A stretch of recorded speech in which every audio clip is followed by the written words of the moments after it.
Merci. Merci Catherine pour l'introduction. Merci pour l'invitation. Donc, oui, je suis enseignant-chercheur à l'Université Gustave Eiffel au laboratoire LIGM. Alors, en fait, enfin, les travaux que je vais présenter, l'objectif, c'est d'essayer de concevoir et d'implémenter un système de stockage RDF qui va être adapté pour le edge computing. Je vais revenir sur ce que j'entends par edge computing. Ça veut dire que comparé à des systèmes de base de données existants, on va avoir des contraintes. Et ce qu'on attend de ce système-là, ça va être d'avoir une empreinte mémoire qui va être relativement faible. Mais on veut quand même avoir donc une empreinte mémoire faible pour aussi bien les données qu'on va stocker que pour le système lui-même. On veut quand même pouvoir répondre efficacement à un ensemble de requêtes qui vont être basées sur Sparkle, mais avec des extensions. On voudrait quand même faire du raisonnement. Et après, l'idée, c'est quand même de s'attaquer à tout ce qui est Internet des objets. Donc, on veut pouvoir traiter des flux de données. Une fois que la question qu'on retrouve souvent, mais moins dans une communauté comme celle-ci, c'est de dire pourquoi avec RDF, la plupart du temps, les capteurs de l'Internet des objets, ils vont renvoyer plutôt des documents en texte, du CSV. Donc, nous, la motivation, déjà, ça va être de pouvoir profiter de l'ensemble de toutes les ontologies, les graphes de connaissances qui sont disponibles aujourd'hui, et du coup de permettre de l'intégration de données. Et puis après, on voudrait aussi avoir la capacité à pouvoir inférer donc, des conséquences implicites depuis des faits et des connaissances qui sont explicites. Après, je ne l'ai pas mis dans le slide, mais c'est aussi une motivation. On va voir que ces travaux, ils ont été financés en partie avec une collaboration avec Engie et eux, ils voulaient ça pour le edge computing, donc on a trouvé ça plutôt intéressant. Donc, la présentation, elle va s'organiser de la manière suivante. Je vais d'abord revenir sur le edge computing.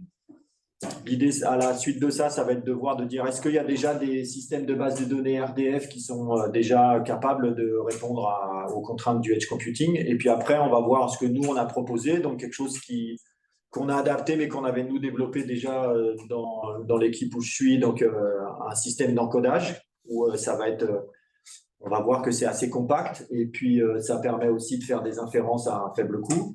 Et après, on va vraiment rentrer dans le détail du système qu'on a développé et qu'on a appelé Succinct Edge. Donc, dans un premier temps, voir les composants, les briques qu'on a dans Succinct Edge, et puis après, de voir comment on l'a étendu pour pouvoir gérer tout ce qui va être flux de données. Et puis après, il y a une conclusion où je fais un petit retour dessus, mais surtout, je vois tous les travaux qu'on pourrait traiter à l'avenir.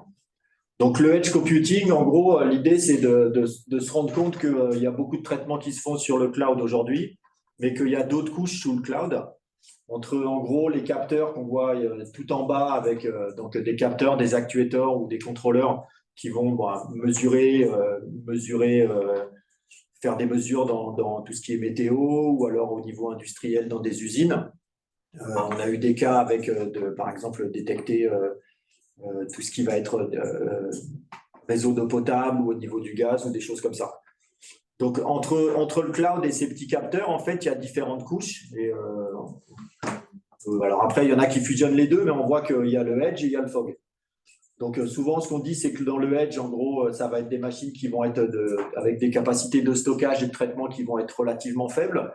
Mais on peut en avoir, en gros, on peut voir des figures, enfin, des présentations sur Internet où là, on va nous annoncer qu'il pourrait y avoir des milliards de machines.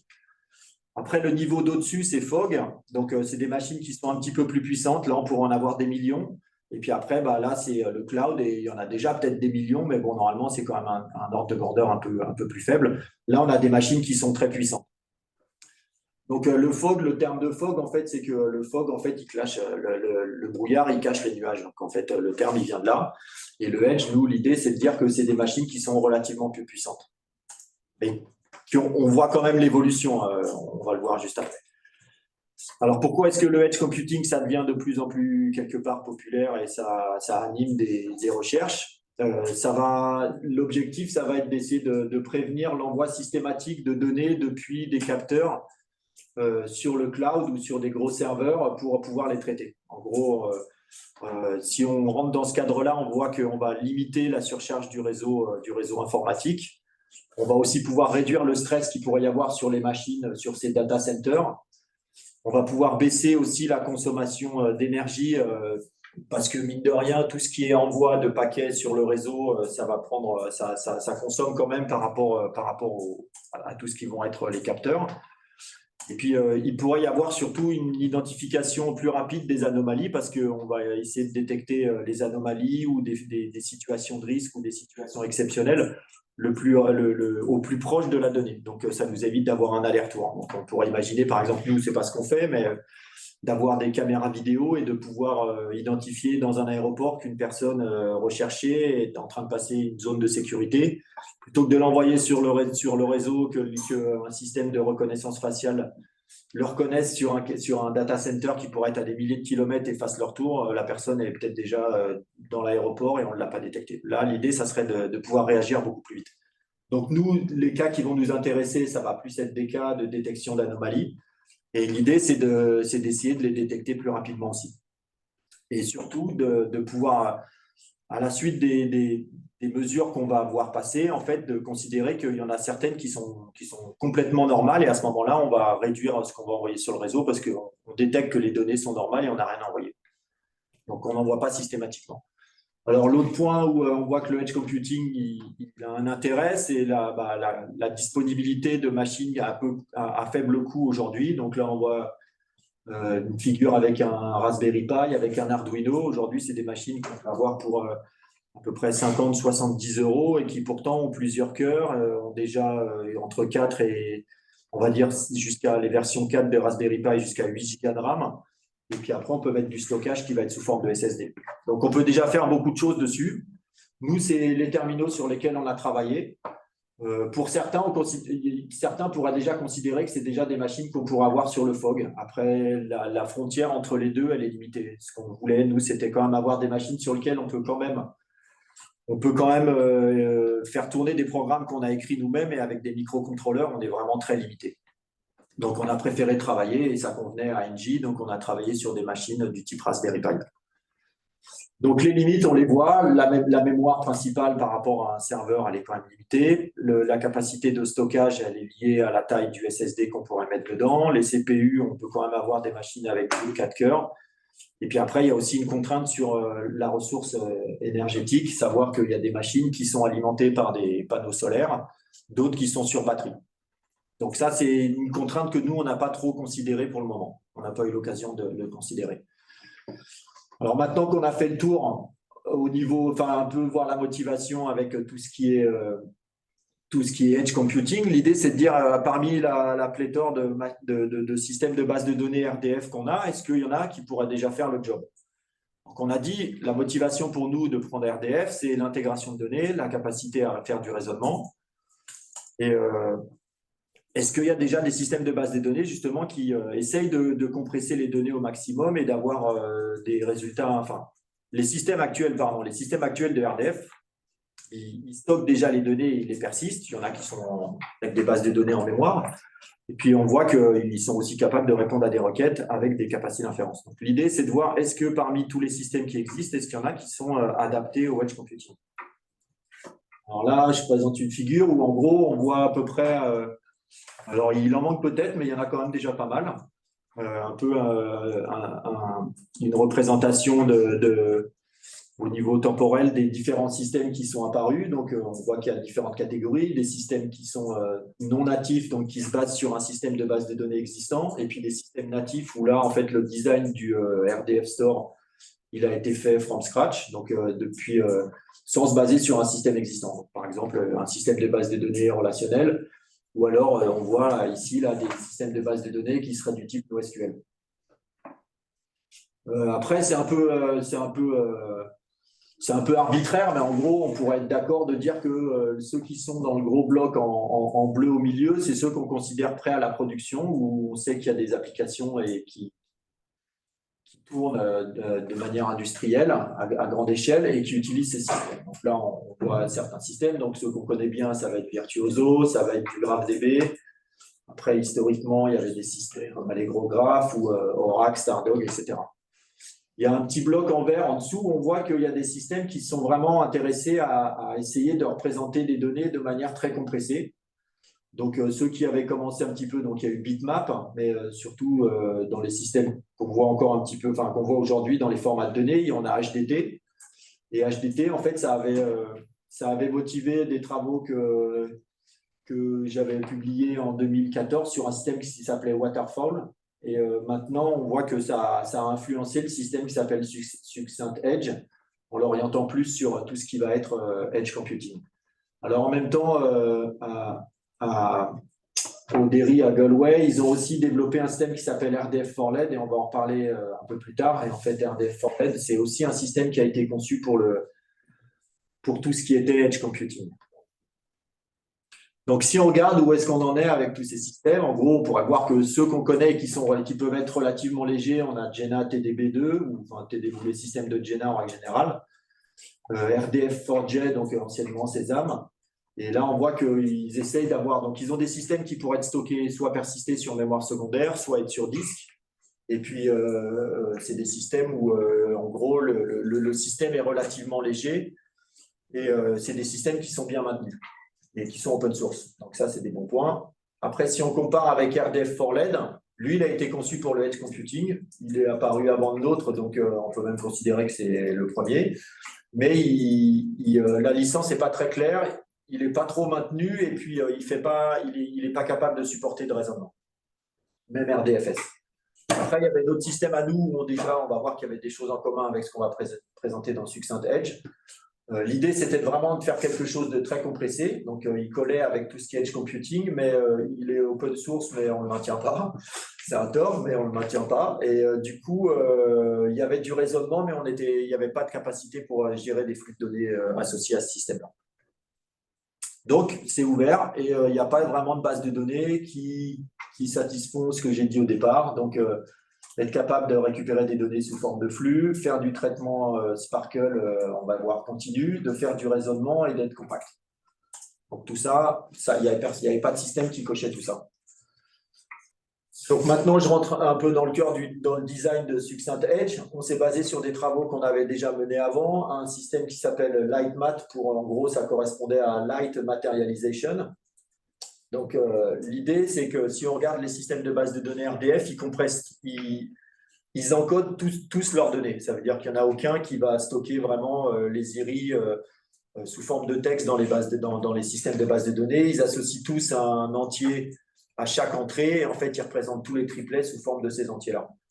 Nous, l'idée, ça a été d'essayer de ne pas proposer un encodage, donc de créer des dictionnaires avec des valeurs aléatoires, mais ça a été de les créer en donnant, d'être conscient de la sémantique qu'il y a par rapport à la hiérarchie des concepts et des propriétés, par rapport aux éléments qu'on va voir dans notre dictionnaire. Donc ça va permettre plusieurs points. Donc déjà, vu qu'on va encoder avec des dictionnaires, on va avoir un document, on va avoir des jeux de données qui vont être compressés. Donc ça, on n'a pas grand-chose de plus que les autres systèmes à ce niveau-là. Mais notre système d'encodage qui est Semantic Aware, en gros, on va voir que lui va nous permettre de supporter des inférences. Donc, dans un premier temps, essentiellement RDFS. Donc là, je vais montrer rapidement. En gros, le principe, c'est qu'on va partir. Donc, ça va être le même principe qu'on le fasse sur la hiérarchie de concepts de propriétés. Et c'est une approche qui est top-down. Donc, on va partir, par exemple, de all thing au niveau de la hiérarchie des concepts. Et puis après, on va regarder ces sous-concepts directs, on va les encoder et après, on regardera systématiquement tous les sous-concepts de chacun de ces concepts-là, donc de manière récursive. À la fin de cette étape-là, on va normaliser pour que tous les systèmes, enfin, quand on va l'encoder en binaire et à la fin, on veut qu'ils soient tous, on va les normaliser pour qu'ils soient tous encodés sur le même nombre de bits. Donc après, on va voir que ça va nous permettre, il y a un exemple après, mais ça va nous permettre en gros de pouvoir exprimer des requêtes et profiter de cette représentation de la sémantique juste avec du calcul pour, par exemple, récupérer l'ensemble de tous les sous-propriétés d'une propriété ou tous les concepts d'un concept, tous les sous-concepts d'un concept. Pardon. Donc la manière dont ça fonctionne, je donne juste un petit exemple. Donc, on voit par exemple qu'on a les concepts A et B qui sont des sous-classes de all thing. On a C qui est une sous-classe de B et D qui est une sous-classe de B. D qui est une sous-classe de B, pardon. Donc, le principe, c'est qu'on va commencer à la première étape. On va commencer par encoder thing et on va lui donner la valeur de 1. Donc, après, on va regarder ces sous-concepts directs. Ces sous-concepts directs, ça va être A et B. On voit qu'on en a 2. Ça veut dire qu'on va avoir besoin de 3 bits pour encoder A et B. Donc, le premier A, il va être encodé en local avec la valeur 0, 1, et le B, il va être encodé avec 1 et 0. Après, on va regarder chacun des sous-concepts de ces deux sous-classes-là. Donc, il n'y a pas de sous-concept à A et il y a deux sous-concepts à B. Il y en a aussi deux, donc ça veut dire qu'on va l'encoder sur 2 bits. Et là, ça veut dire que C, il va avoir en local, il va avoir 0, 1, et que D, il va avoir 1, 0. On a terminé, on voit qu'on a tout encodé sur 5 bits. Maintenant, la phase de normalisation à l'étape 4, ça va être, on a des solutions avec de l'héritage multiple. Ouais, on a une solution sur l'héritage multiple, mais on la traite pas pour l'instant, on la supporte pas dans Succinct Edge. C'est qu'en gros, on va avoir une solution de mapping et qu'on va accepter qu'il y ait un concept qui ait plusieurs super concepts. Et là, on va décider que son identifiant principal, ça sera celui où ça sera la branche a priori qui sera la plus intéressante au niveau du requêtage ou qui est la plus fournie au niveau des sous-concepts. Donc, la partie en rouge à l'étape 4, en gros, c'est la phase de normalisation. Donc là, on voit que Fing, il va être encodé avec 1 et 4, 0. Ça nous donne la valeur entière 16. Et on va se retrouver avec A qui va être encodé avec la valeur 20, 24, 25, 26 pour B, C et D respectivement. Donc la partie D, on voit qu'en gros, l'idée, ça va être de savoir quelle est la partie de l'encodage qui correspond au super concept. Donc pour le super concept de B, la partie de son encodage, c'est le premier bit à gauche. Et après, son encodage local, ça va être la valeur 1 et 0. Et après, les deux derniers zéros correspondent à sa normalisation. Maintenant, si on regarde l'impact que ça peut avoir au niveau du requêtage, si j'exprime une requête où je veux avoir tous les individus qui sont du type de B, avec par exemple la box où je sais que B, le petit B est une instance de grand B, petit C est une instance de grand C, petit D est une instance de grand D.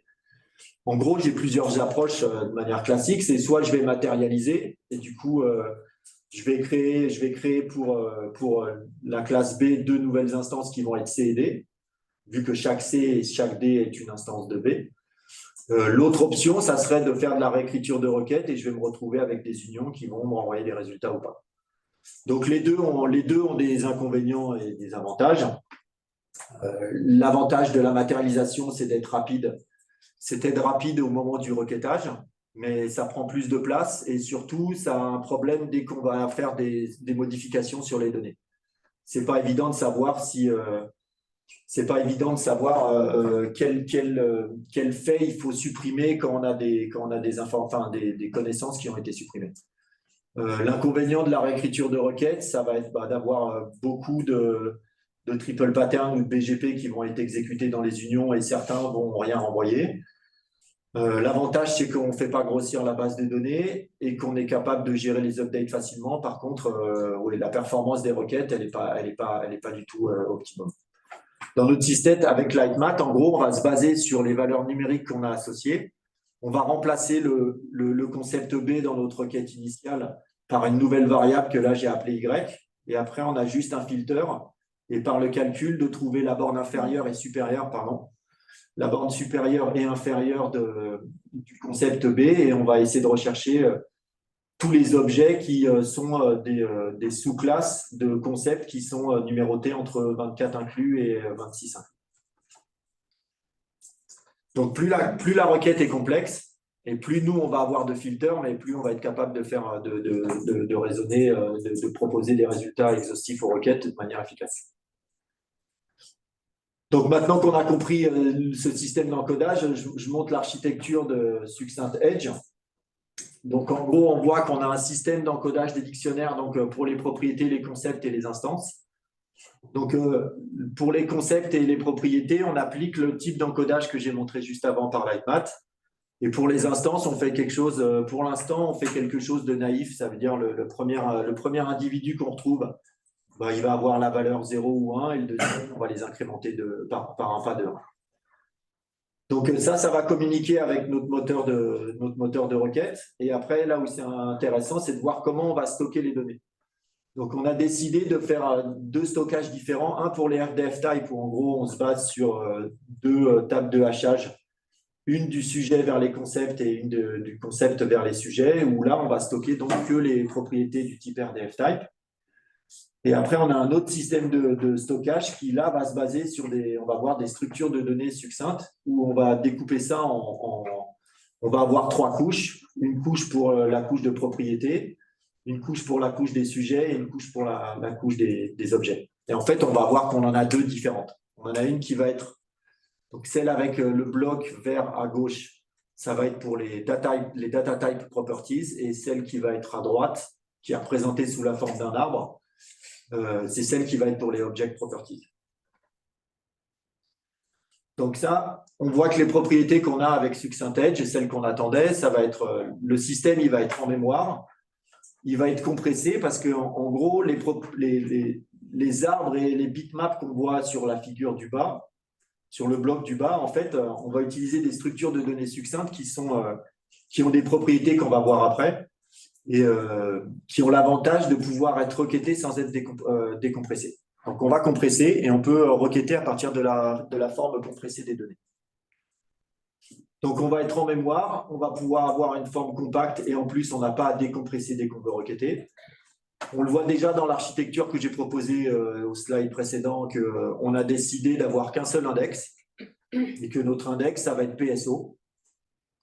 Alors, la motivation, c'est qu'on se rend compte que dans tout ce qui va être requêtage sur des données de capteurs, a priori, enfin, de l'expérience qu'on a, en gros, on sait que systématiquement, on connaît les valeurs des propriétés. Donc, c'est le bon point de départ au niveau de l'indexation. Après, de faire du PSO ou du POS, on a décidé de faire du PSO. Et on va voir dans les conclusions ou dans les travaux futurs qu'on a, on va expérimenter à avoir les deux, PSO et POS. Parce qu'on va voir que pour certaines requêtes qu'on voudrait être plus analytique, en fait, ça va avoir un intérêt d'avoir aussi du POS. Et puis, avec Lightmath, on peut aussi faire de l'inférence. Et pour l'instant, on l'a fait sur de l'inférence plus. Ça veut dire dans les travaux qu'on a fait sur Lightmath, donc du coup, je l'ai dit tout à l'heure en répondant à la question de François, on est capable de faire de l'héritage multiple. On a aussi une extension pour des propriétés transitives et inverses. Et on a aussi une solution pour tout ce qui est AllSemas. Pour l'instant, on n'a pas intégré tout ça dans Succinct Edge. C'est juste limité à faire du RDFS. Alors, les structures de données succinctes. Alors, il y a des travaux théoriques, il y a des conférences qui sont SODA ou d'autres conférences, SPIR, où il y a des gens qui publient des travaux que sur des aspects très théoriques sur les données de structures succinctes. Nous, on est plus l'idée, c'est plus de les appliquer, de voir comment on les utilise. Mais on voit que même des gens qui sont très théoriques, comme Gonzalo Navarro, ils s'intéressent aussi à voir comment les utiliser. Et également aussi dans des systèmes qui sont avec du graph et avec du RDF, pas qu'avec du property graph. Donc, les structures de données succinctes, c'est une famille de structures de données qui vont stocker des données de manière très compacte. Proche du minimum d'informations qu'on aurait à stocker. Et ce qui est particulièrement intéressant, c'est qu'on peut requêter sans décompresser. Et pour ça, on va avoir 3 types d'opérations. Donc, j'aurais dû commencer dans ma liste avec le access parce que c'est le plus simple. Le access, il va permettre de récupérer la valeur qui a l'indice i d'un bitmap. Donc, on va avoir des bitmaps, des suites de valeurs à 0 et à 1. Avec un access, on va juste lui demander au ième indice de ce bitmap, quelle est la valeur? Est-ce que c'est un 0 ou un 1? Après, les 2 opérations qui sont plus intéressantes, ça va être le rank. Et le rank, en gros, on va pouvoir le poser pour les valeurs à 0 ou à 1 d'un bitmap. Et on va pouvoir lui dire à gauche de la position i combien j'ai de valeurs de 1 ou combien j'ai de valeurs de 0.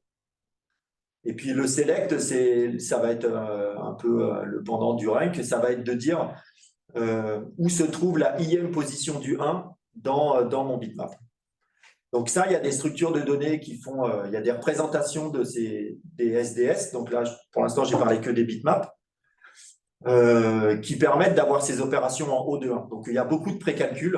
Enfin, il y a du précalcul avec une structure, je ne crois pas que là j'en parle, mais une structure qui s'appelle RRR. Et les auteurs s'appelaient Raman et Rao. Donc ils ont dû publier ça en 2001. Et en fait, ils ont une structure, une représentation des bitmaps qui fait qu'on peut avoir une opération, une complexité en O de 1 pour l'access, le select et le rank. Alors pour le rank, donc il y a du précalcul, c'est organisé sous forme de blocs et sous-blocs. On précalcule beaucoup de choses, mais après, c'est efficace. Si on regarde pour finir avec les structures de données succinctes, en gros, les wavelet trees, ça va être des arbres binaires balancés où chaque nœud correspond à un bitmap. Et on va décider donc à un certain niveau de dire que toutes les valeurs vont partir sur une branche à gauche, un sous-arbre à gauche, quand les valeurs à un niveau donné étaient 0, et vont partir sur un sous-arbre à droite quand la valeur au niveau qui nous intéressait était avec une valeur de 1. Ça fait que là, la complexité, elle passe en log de n, et le n correspond à la taille de l'alphabet. Donc, on n'est pas obligé de gérer que des valeurs qui sont à 0 et à 1, comme dans les bitmaps. Mais là, on peut gérer des alphabets qui sont beaucoup plus importants. Donc là, on commence à voir un petit peu le lien qu'on aurait avec Lightmath. Nous, on a encodé sur un certain nombre de bits des entrées, on a associé des valeurs à des concepts, à des propriétés, et on va réutiliser. Du coup, on est avec un alphabet qui est bien plus large que 0 et 1. Donc, on va pouvoir encoder ça. Oups. Machine qui va trop vite. Donc là, c'est juste pour donner l'idée d'un bitmap. Donc là, par exemple, je peux imaginer que j'ai une chaîne de caractères avec les lettres A, B, F, E, pardon. Hop. A, B, F, E, C, B, etc. J'ai un encodage avec A qui correspond à 3 zéros. Et là, en fait, on voit que les valeurs qui sont à 0 à un certain niveau vont continuer à être encodées sur l'arbre de gauche ou de droite, suivant que la valeur était à 0 ou à 1. Et après les feuilles, j'ai vraiment les valeurs données. Donc là, par exemple, le access de 4 à la 4e position, là, si c'est correct, ça va être un access de... Après, je sais pas. Oui, le access de 4, il va me dire que c'est 0. Je démarre avec un indice à 1. Le rank de la valeur 1 à 4, il va me dire que c'est bien... il y a 2 1 à gauche du 4e, donc de la 5e valeur de mon bitmap. Et le select 2 pour l'entrée 1, ça va être la valeur 3, où se trouve le deuxième 1 dans mes données. Donc là, ce que je n'ai pas détaillé dans ce système-là, donc on va avoir la même chose. En fait, on pourrait représenter, nous, quand on va être avec Succinct Edge, on est parti avec un index avec PSO. Donc on pourrait transformer ça, notre jeu de données, en une forêt de triplets. Et en fait, on voit que là, ça justifie notre approche. Donc on va avoir un wavelet tree pour les propriétés au premier niveau. Après, il va falloir faire le lien entre le wavelet tree des propriétés et le wavelet tree des sujets. Ça, on le fait avec un bitmap. Donc là, par exemple, on voit que sur P1, il y a 3 sujets. Donc là, dans le bitmap qui est entre le wavelet tree P et le wavelet tree S, on voit que ça commence par un 1 pour dire que j'ai une nouvelle propriété. Les 2 zéros suivants indiquent qu'avec la même propriété, j'ai 2 autres sujets. Après, je me retrouve bien sur l'autre ligne avec P2, on voit que j'ai 1 et 0. J'ai bien les valeurs S3 et S5 au niveau des propriétés, donc c'est pour ça que je me retrouve avec un 0. Pour P3, j'ai bien 3 sujets. P3 est utilisé dans 3 triplets, même 4, pardon. Mais il est utilisé par 3 sujets différents, et du coup, j'ai bien 1, 0, 0 sur le bitmap PS. Et après, je vais faire la même chose pour les wavelet trees. J'aurai besoin d'un bitmap pour faire le lien entre le wavelet tree de S et le wavelet tree des objets. Donc là, je considère que je fais... ça pourrait être standard. En gros, c'est une des premières approches qu'on a eues avant de dissocier les data et les object properties et de proposer 2 systèmes de stockage différents. Donc, en fait, ce qu'on a fait, c'est qu'on a des algorithmes dans notre système qui font qu'on traduit les requêtes Sparkle en opération rank access select. Et on transforme donc toutes nos requêtes Sparkle de cette manière-là. Et après, ce qu'on exécute, c'est sur une bibliothèque qui, a priori, est la plus adoptée et la plus riche, qui s'appelle SDSL Lite, qui est open source. Et après, on se base sur cette bibliothèque en C++ pour pouvoir manipuler nos wavelet trees et nos bitmaps. Donc là, je donne juste un exemple de l'algorithme qui va calculer le nombre de triplets correspondant à un prédicat donné. Donc celle-là, elle n'est pas trop, c'est pratiquement l'algo qu'on pourrait avoir de plus simple. Et puis après, de chercher, par exemple, toutes les valeurs d'un O donné quand je connais le S et le P. Donc là, on voit, et on ne va pas le détailler, mais on voit que on fait appel sur des wavelet trees à faire à la ligne 3, à faire un select sur un wavelet tree. Après, on fait des opérations sur des bitmaps de select. Et puis après, on a une boucle, suivant le nombre de sujets qu'on a trouvé pour la propriété, on va avoir une boucle qui va essayer d'aller chercher, pareil, avec des selects sur des bitmaps et sur des wavelet trees, d'essayer de trouver les opérations qui ont été stockées.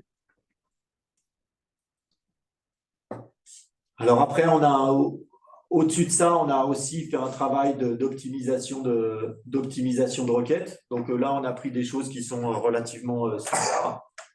Donc on va avoir des heuristiques pour essayer de trouver dans quel ordre ça va être le plus efficace. Alors là, l'ordre, on s'est quand même intéressé à la représentation qu'on avait. On n'a pas pris les solutions directement en standard au niveau des triple patterns et de voir enfin les heuristiques qui existent.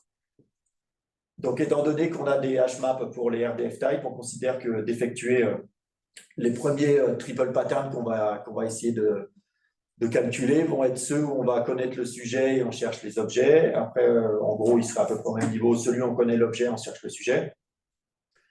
Tout cela vont être préférés dans l'ordre à tous ceux où on va essayer de trouver la variable. La variable correspond à un objet pour un S et un P connu, qui va être supérieure au niveau des heuristiques. Donc, on va la préférer à celle où on ne connaît pas le sujet et on va la préférer à celle où on a deux variables, donc une variable sur le S et le P.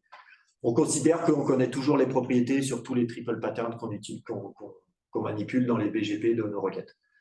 Et puis après, il y a une autre heuristique, c'est on va préférer les jointures sur sujet-sujet que sur sujet-objet. Là, ça pourrait être, on voit qu'on va préférer ça et c'est lié à l'ordre PSO qu'on a. Après, on a aussi des statistiques, et ça va être les statistiques qu'on aura stockées quand on aura créé l'encodage Lightmath. Donc, on va connaître le nombre d'occurrences d'une propriété, d'un concept ou même d'une instance. Ça, c'est stocké dans le dictionnaire. Donc là, on va avoir donc du coup, on profite aussi d'optimisation qu'on a basée sur les SDS. Donc dans certains cas, on pourrait s'arrêter dans le scan qu'on a sur des wavelet trees à un certain niveau plutôt que d'aller vraiment jusqu'aux feuilles. Il y a des opérations où on pourrait juste chercher à savoir combien il y a de sujets pour une propriété à un niveau donné et on pourrait s'arrêter avant d'arriver aux feuilles. Après, ce qu'on a fait dans le cadre des au niveau base de données et jointures, on a fait des left deep join qui va se baser sur des métadonnées qu'on a décrites avant. Et après, derrière, on essaye de faire du merge join au maximum sur les sujets au niveau des jointures. Donc, après, l'idée sur la présentation de la première partie qu'on a eue sur Succinct Edge, là, c'est à peu près ce qu'on voulait faire. Après, il a fallu qu'on essaye de supporter un peu plus tout ce qui va être gestion des flux de données. Donc là, notre objectif, c'était de pouvoir détecter des anomalies, des situations exceptionnelles en utilisant des requêtes Sparkle, mais qui sont continues. Ça veut dire qu'ils vont s'exécuter sur du long terme. Donc, on connaît déjà certains systèmes et puis des langages de requêtes ou des extensions de Sparkle qui existent, comme Sparkle, SQL, Streamwave ou des choses comme ça. Et là, nous, on a voulu s'inspirer de ça. Donc, la principale inspiration qu'on a eue, ça a été d'utiliser quelque chose qui se rapproche de Sparkle. Et les fonctionnalités qu'on a voulu implémenter dans le système, ça a été de gérer aussi bien du vrai streaming, ça veut dire de pouvoir traiter les flux événement par événement. Et ça, c'est en opposition avec l'option qui s'appelle micro-batch, où en gros, on va créer des mini-batchs d'événements et en fait, on va envoyer ces paquets après pour le traitement. Donc là, il y a des systèmes dans tout ce qui est streaming qui utilisent soit l'un, soit l'autre de ces systèmes. Il y a aussi des systèmes qui font les deux. On a voulu implémenter les deux pour au moins les comparer et voir ce que ça donnait. Donc l'idée, c'est il y a une mesure qui est faite depuis un capteur, elle est envoyée systématiquement à notre client Succinct Edge, ou alors la donnée va être stockée pendant un moment sur le capteur et après elle va être traitée sous forme de mini-lots sur notre client. Au niveau du fenêtrage qu'on retrouve dans les requêtes continues, en règle générale Sparkle ou SQL, on a implémenté des fenêtres qui étaient glissantes et des fenêtres qui étaient sautantes.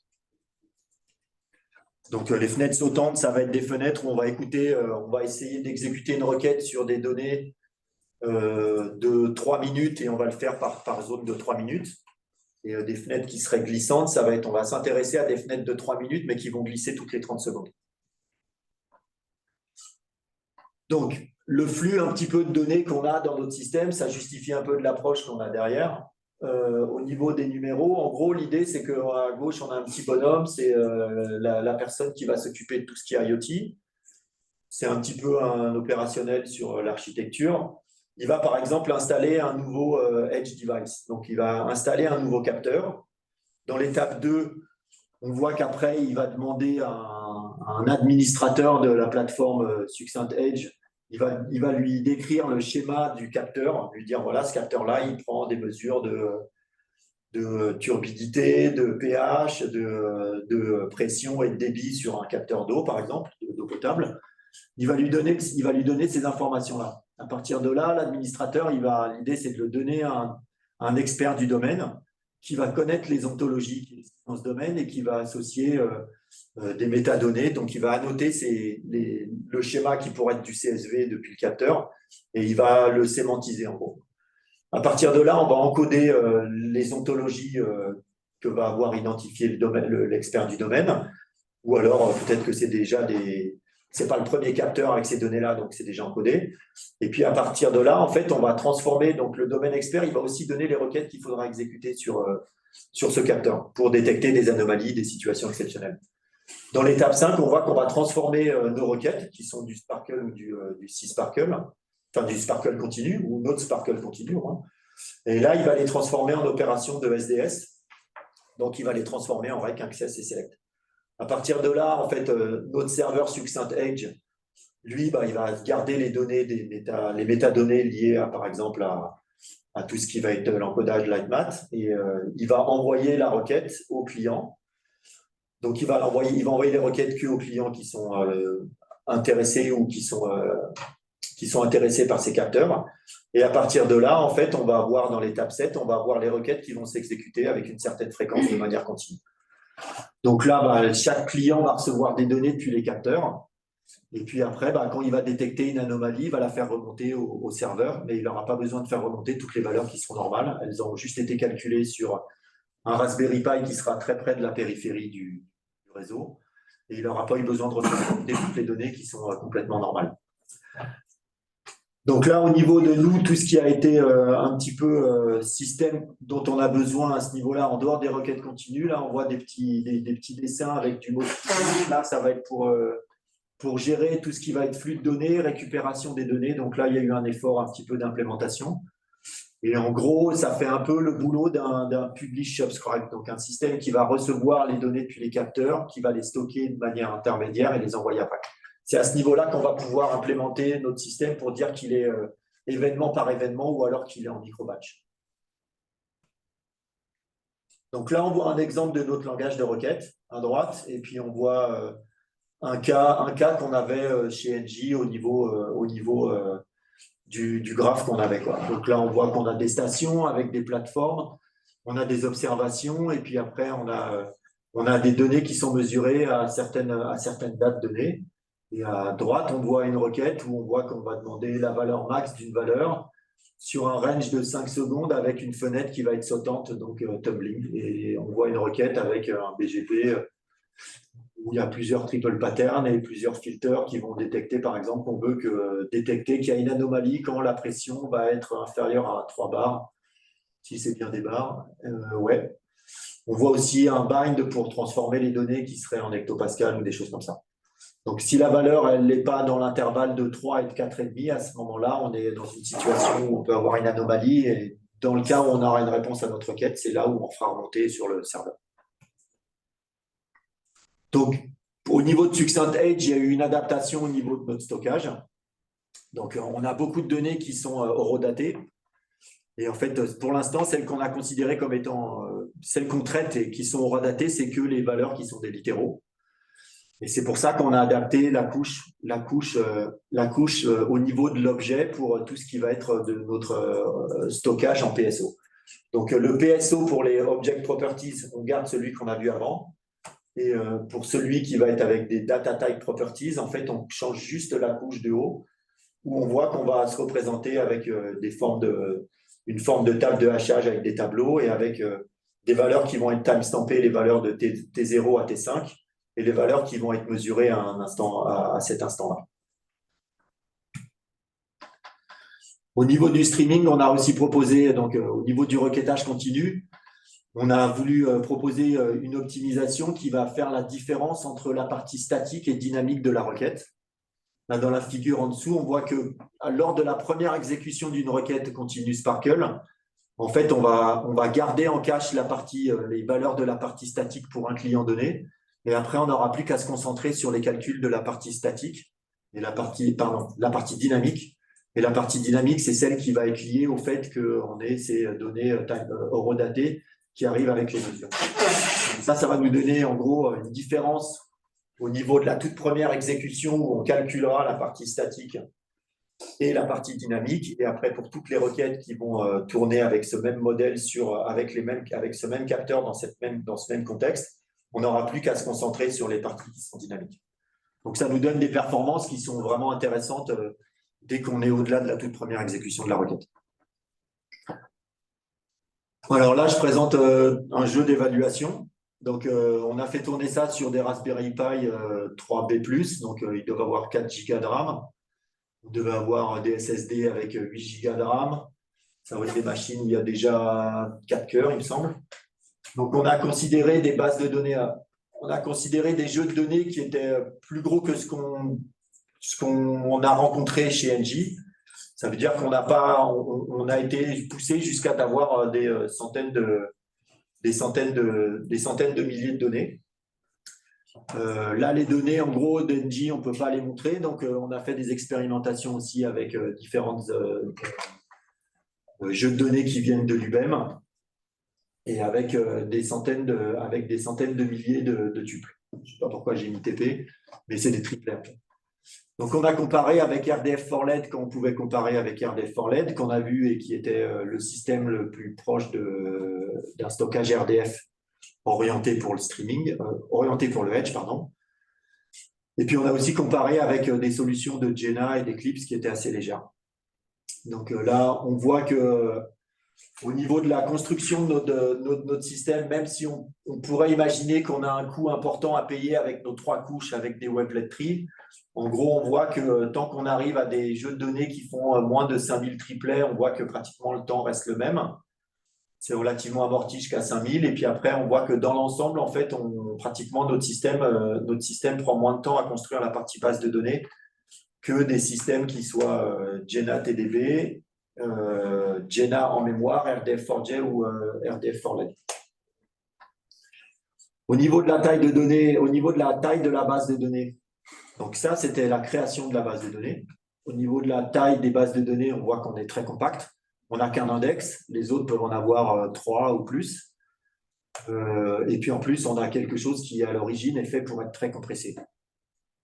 Au niveau de la taille des dictionnaires, on voit qu'on est plutôt en dessous de la taille des autres systèmes, alors qu'on n'a pas fait un effort particulier et que là, on pense qu'avec Lightmath, on pourrait avoir quelque chose de plus compact.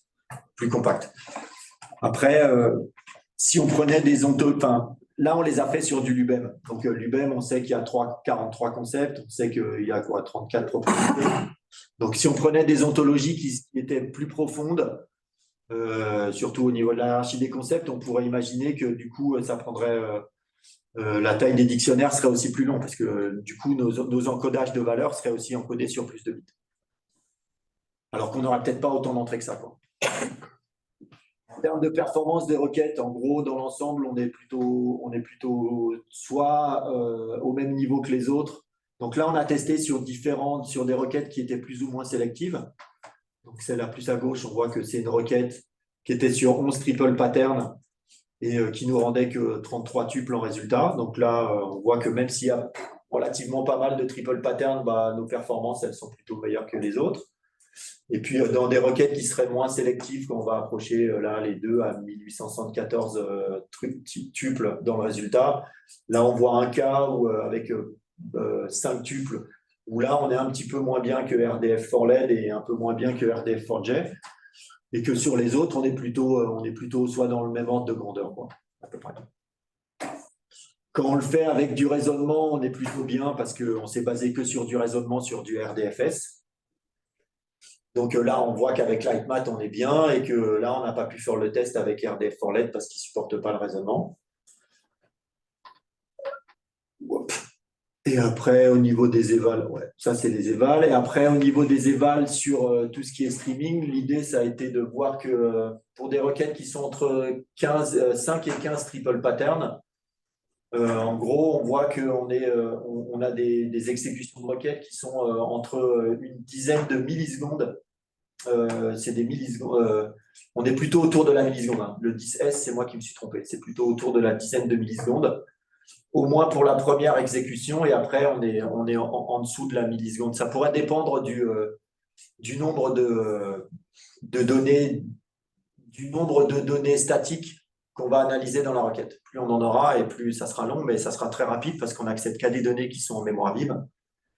Et ça va être très rapide, on va être en dessous de la milliseconde pratiquement sur l'exécution des requêtes parce qu'on bénéficie du fait d'avoir caché le résultat qui était statique. Au niveau du passage à l'échelle, on voit que on peut aller jusqu'à 40 capteurs sur un succinct edge et avec un taux d'envoi des données qui est de l'ordre d'une mesure qui est envoyée toutes les 100 millisecondes. Par rapport à là, on a stressé les systèmes qu'on avait au niveau industriel parce que on n'était pas du tout dans ces ordres de grandeur-là. On détectait des fuites au niveau ce qui est énergétique chez Suez ou chez Engie. On n'était pas du tout de l'ordre de la seconde ou plus, quoi. En gros, on a fait pas mal de travaux où on regardait aussi détection de fuite d'eau sur des réseaux d'eau potable. On n'est pas du tout sur des ordres de grandeur qui sont de l'ordre de la seconde ou de la minute. Si on trouve des fuites d'eau de l'ordre de la minute ou même plus, les partenaires sont déjà très contents. Donc, on peut aller jusqu'à 40 capteurs, même avec des fréquences assez basses de 100 millisecondes, et on n'avait pas de problème que ça soit avec des fenêtres qui soient glissantes ou sautantes, ou d'avoir du vrai streaming. Donc, par vrai streaming, ce que j'entends événement par événement, ou d'avoir du micro-batch. Et puis après, pour le moment, avec l'implémentation qu'on a, on se rend compte qu'on peut connecter jusqu'à 10 edge clients, succinct edge clients sur un succinct edge serveur. Donc la conclusion, je dois avoir 2 slides pour la conclusion. Ouais. Ok. Donc à notre connaissance, on est à peu près, hein, on va dire à peu près le premier système où on considère qu'on s'est orienté sur du edge computing et qu'on fait du raisonnement et du streaming. Donc RDF for LED était avant nous, mais il ne fait pas de raisonnement. Après, on voit que c'est pertinent pour tout ce qui est l'Internet des objets, détection de risques, d'anomalies, superviser la production, la distribution au niveau énergie. Après, les limites qu'on a avec notre système, c'est que c'est difficile, c'est très difficile, pour l'instant, il n'y a pas de solution incrémentale pour pouvoir modifier des structures de données succinctes.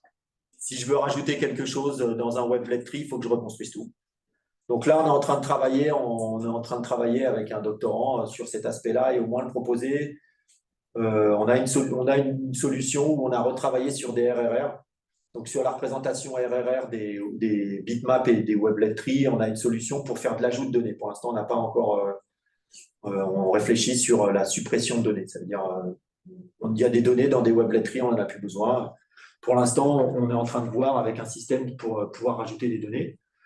Et puis après, la limite, c'est que c'est la limite de l'encodage avec Lightmat, vu qu'on se repose sur lui pour faire du raisonnement. Dans Succinct Edge, on supporte la subsumption sur les hiérarchies de concepts et de propriétés. On fait de l'inférence avec les propriétés domaine et range. Mais on n'a pas encore implémenté ou on a profité de ce qu'on avait fait sur Lightmat sur propriétés transitives, inverses, AOL-CMAS et héritage multiple. Donc après, dans les pistes, ce qu'on aimerait, c'est encore travailler. On sent qu'on n'est pas au bout de tout ce qu'on pourrait faire au niveau de SDS et puis optimisation des requêtes. Donc on voudrait encore essayer d'améliorer tout ce qui serait les solutions de jointure. Et là, on pense qu'on n'est pas arrivé au bout.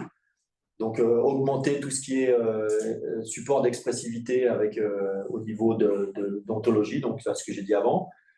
Pour l'instant, on n'a pas de solution. On a une solution client-serveur et on n'a pas une solution distribuée. Donc, les clients, ils ne communiquent pas entre eux pour le moment. Et ça serait chouette qu'ils puissent le faire. Et là, l'idée, ça serait de le faire avec une tolérance aux pannes.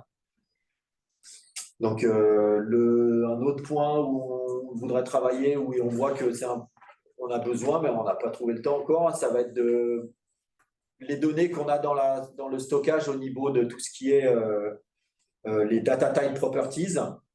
On voit notre système de stockage avec les HMAP, il y a un moment où on va saturer la mémoire vive. Et là, l'idée, c'est peut-être bête de tout supprimer. Donc, pour l'instant, on fait des flushes périodiques, mais on ne garde pas les données. Et ça, c'est dommage. Donc, on va travailler sur essayer de créer des résumés de ces données-là et après d'essayer de les envoyer sur des data centers, sur du cloud avec des formats qui seraient le plus compacts possible pour ne pas prendre trop d'énergie au niveau des capteurs. L'avant-dernier point au niveau des FutureWorks, là j'ai un doctorant qui travaille dessus, là ça serait de supporter des requêtes qui soient plus poussées. Là dans nos requêtes Sparkle continue, là pour l'instant on supporte des valeurs qui sont des fonctions d'agrégation standard qu'on trouve sur SQL. Donc max, min, sum, average, count avec des group by. Mais en fait, on veut aller plus loin que ça. On voudrait avoir deux formes d'analytique. Là, on se concentre sur des cubes de données, d'avoir une solution qui pourrait faire l'équivalent de ce qu'on trouve dans les bases de données du type Data Warehouse avec des opérations cubes et de les exécuter sur le edge, sur le device edge. Et puis après, on s'intéresse aussi à essayer de regarder tout ce qui va être les algos de graphes, du PageRank, et énumération de triangles et des choses comme ça, quoi. Après, à savoir si ça, on arrivera à l'implémenter sur le Edge ou si c'est quelque chose qu'on fera sur le Succinct Edge Server, qui sera une machine plus puissante, ça c'est à voir. Et puis après, un dernier point, c'est on s'intéresse aussi sur tout ce qui est data privacy. Si on voit sur tout ce qui est la confidentialité des données, en gros, l'idéal, ça serait d'essayer de garantir qu'on a une confidentialité des données qui part tout de suite du terminal sur le edge et que dès qu'il y a une donnée qui va transiter sur le web, du coup, elle va déjà être anonymisée ou avec des solutions qui font que si quelqu'un les intercepte, il ne pourra pas en faire grand-chose. Donc ça, c'est un travail en commun avec Wen Shinzu qui a soutenu il y a 2 ans, Geoffrey qui soutient, j'espère, dans 1 mois et demi. On a envoyé la thèse au rapporteur hier. Christophe Calais qui est doctorant et qui soutiendra l'année prochaine. Et puis Philippe Calves qui est plus le directeur du labo Computer Science et Artificial Intelligence chez Engie. Et donc ces 3 étudiants-là avaient été financés par des collaborations avec Engie. Voilà. Donc, je suis prêt aux questions maintenant. Merci.